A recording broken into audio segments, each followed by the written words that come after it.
you said that if it's our money, it's our debt as well, that we're going to attack this together. A lot of times, especially on social media, you don't hear that come from a lot of women. Is that No. something that you were taught growing up? Where did you learn that value of teamwork within a Mhm. marriage, and when did you start learning about money? Yeah, that's a great question. I did learn about money growing up, but not in the way that you might think.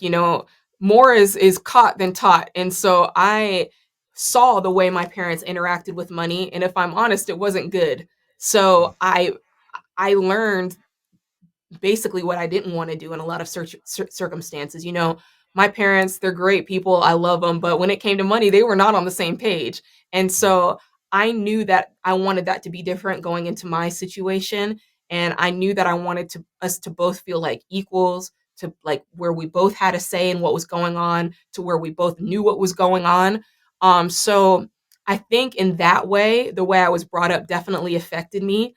And so going into it, I didn't want to just toss it all off on him and be like, hey, you just deal with it. I wanted to be involved. I wanted to feel like I could make an impact and that we could work together.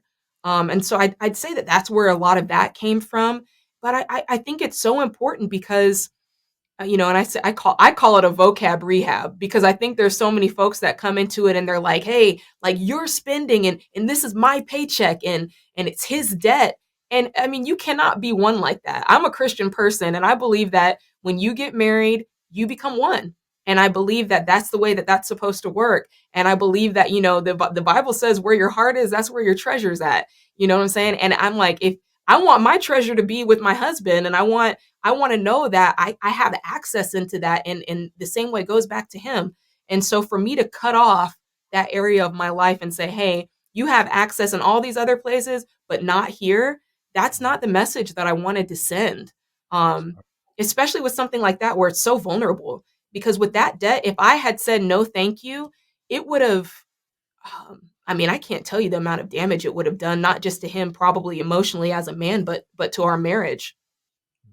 Yeah, I think that was a good point because a lot of couples finances is always like a touchy subject with a lot of couples. Hmm. Unfortunately it leads to divorce in a lot of cases as well with people not being able to get on the same page with their finances. So was that something that y'all were in agreement in from the beginning? Like did y'all have those deep conversations to say, okay, this is what I want our future to look like?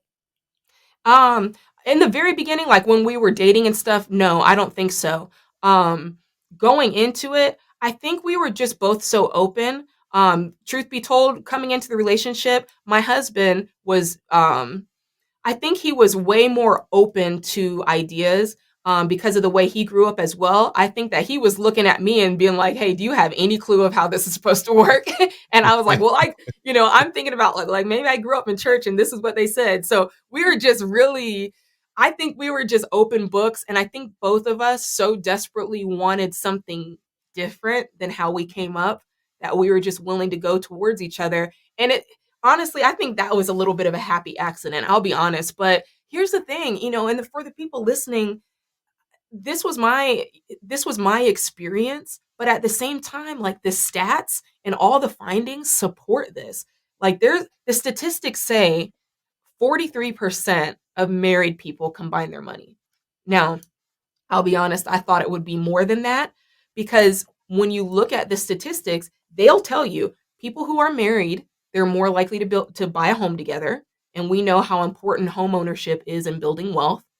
People who are married that combine their finances, they do build wealth 4 times faster than if you don't combine your finances.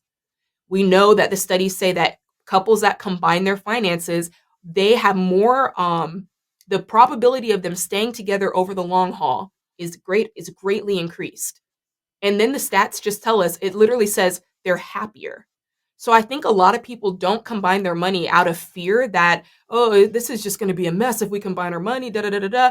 But they're actually wrong. Like the statistics point the opposite way. It's actually, if you don't combine your money, you're more likely to have money fights and problems. And that's actually the number 2 cause of divorce. So, sometimes it's like the facts just speak for themselves. So,